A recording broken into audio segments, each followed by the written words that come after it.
Bonjour, je m'appelle Gérard et je suis citoyen nivellois. Je souhaite par cette vidéo et quelques autres qui suivent proposer une alternative au délestage programmé en vue de réduire le risque de blackout. Cette proposition est simple et consiste à réduire la tension d'alimentation au niveau des consommateurs résidentiels qui sont à l'origine des pics de consommation apparaissant durant les jours les plus froids de l'hiver quand de nombreux chauffages d'appoint sont connectés au réseau. Pour vous permettre de comprendre l'intérêt d'une réduction de tension du réseau de distribution, et de ce réseau uniquement, il est donc hors de question de réduire la haute ou moyenne tension qui alimente en particulier l'industrie. Pour vous aider à comprendre, donc, j'ai concocté quelques manipulations qui font l'objet de 4 vidéos. Mais avant de passer à la pratique, je dois vous donner quelques explications. Mon idée est en effet basée sur un double constat et une simple équation d'électricité. Le constat, c'est, premièrement, que la tension de distribution du réseau ne cesse d'augmenter alors que nos équipements ont de moins en moins besoin d'une tension élevée pour bien fonctionner, comme vous le verrez d'ailleurs dans les 3 vidéos suivantes. En effet, en Belgique, la tension nominale est passée de 220 volts à 230 volts en 1995 dans un souci louable d'uniformisation au niveau européen. Qui plus est, d'après la norme EN 50-160 qui donne les caractéristiques de la tension fournie par les réseaux publics de distribution, et comme vous pouvez le voir sur ce schéma, la tension nominale de 230 volts, ici, peut varier de plus ou moins 10%, ce qui vous donne une fourchette ici allant de 207 volts à 253 volts. Pratiquement, aujourd'hui et en de nombreux endroits, cette tension monte régulièrement à 240 volts, mais elle ne descend pratiquement jamais sous les 230 volts. Et la valeur moyenne réelle est généralement, elle, de 235 volts. Si vous devez remplacer très souvent vos lampes d'éclairage, je vous invite donc à mesurer la tension de votre réseau. Le constat, c'est aussi en second lieu qu'à l'heure actuelle, la majorité des équipements électroniques et la plupart des équipements électriques, grâce à des systèmes d'alimentation à découpage et autres régulateurs, peuvent fonctionner sans problème à des tensions très basses allant jusqu'à 100 volts. Baisser la tension serait donc possible, mais quel rapport, me direz-vous, avec le blackout?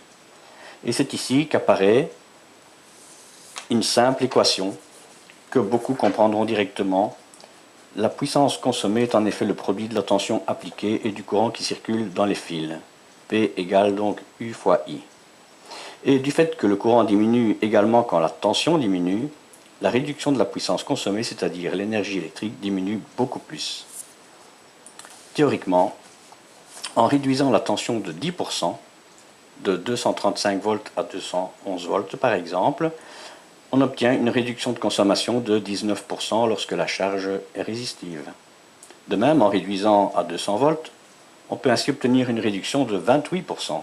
Et cette équation est valable pour 60% des équipements domestiques, depuis le fer à repasser jusqu'au chauffage d'appoint évidemment, en passant par les chauffe-eau, sèche-cheveux, etc.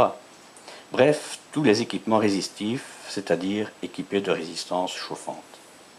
Pour les 40% restants, télévision, ordinateur, poêle à pellets, etc., la diminution est moins importante, car l'électronique tend à réguler la puissance consommée. Mais cette diminution existe toujours. Si vous souhaitez vérifier mes dires en matière de consommation des ménages, vous trouverez des statistiques de la Coop relatives aux consommations sur le site internet www.ventplus.be dans la rubrique Activités et documents. Et maintenant, passons aux choses sérieuses. Je présente d'abord le site de test qui se compose de 5 éléments. Vous avez à droite de votre écran un transformateur variable qui permet de simuler une baisse de la tension réseau. Vous trouvez ensuite un écran digital ici où apparaît en vert la tension instantanée du réseau et au-dessus de celle-ci un diagramme montrant l'évolution de la tension en fonction du temps. Vous voyez déjà une pointe à 240 volts et on risque d'en voir d'autres pendant la manipulation.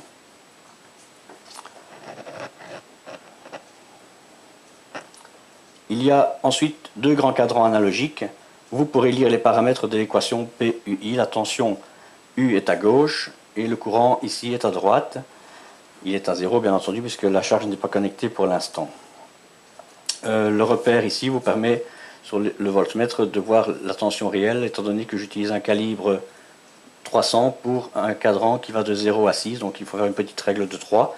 Mais si le petit multimètre ici est assez lisible sur votre écran, vous verrez précisément la tension également en digital. Voilà, maintenant, la tension à la sortie du transfo est réglée sur 235 volts. Je vais alimenter mon grille-pain qui, lui, a une puissance de 1000 watts. Et vous allez voir ce que ça donne. L'ampèremètre monte, et il monte à 4,6 ampères, ce qui donne une puissance réellement consommée pour l'instant de 1175 watts. Je vais donc maintenant commencer une première diminution de tension pour aller vers 211, 210. Vous voyez l'aiguille du voltmètre qui diminue, l'ampèremètre il suit, et à 210 volts, je me retrouve avec un courant de 4,2 ampères, ce qui fait que mon grille-pain maintenant, tout en chauffant relativement bien, je peux toujours faire ma tartine avec, mais il ne consomme plus que 1029 watts, soit une diminution de 18% de consommation. Je descends maintenant à 200 volts. Voilà, 109, 200, et là, ma consommation est de 3,9 ampères, donc j'ai une consommation réelle de 780 watts, et vous voyez bien que la puissance descend drastiquement avec une diminution de tension qui n'est quand même pas si importante que ça. Bien sûr, votre tartine mettra un peu plus de temps pour griller, votre radiateur électrique chauffera un peu moins fort, mais que vaut-il mieux, être plongé dans le noir sans chauffage du tout, ou avoir un peu moins chaud? Par conséquent, il suffirait déjà de revenir temporairement aux conditions d'avant 1996, en veillant à rester dans la tolérance négative pour gagner certainement 20% d'énergie sur 60% de la consommation des ménages. Le gain étant moindre mais toujours présent pour les 40% restants. Vous pourrez le constater en visionnant les 3 vidéos suivantes pour constater qu'une baisse de tension n'aura aucun impact sur votre autre équipement électroménager. Voilà, je terminerai en remerciant M. Tilquin, Marin et Ouera pour leur aide technique et logistique. Merci aussi pour votre attention, mais faites bien attention aussi à votre consommation d'électricité. Merci.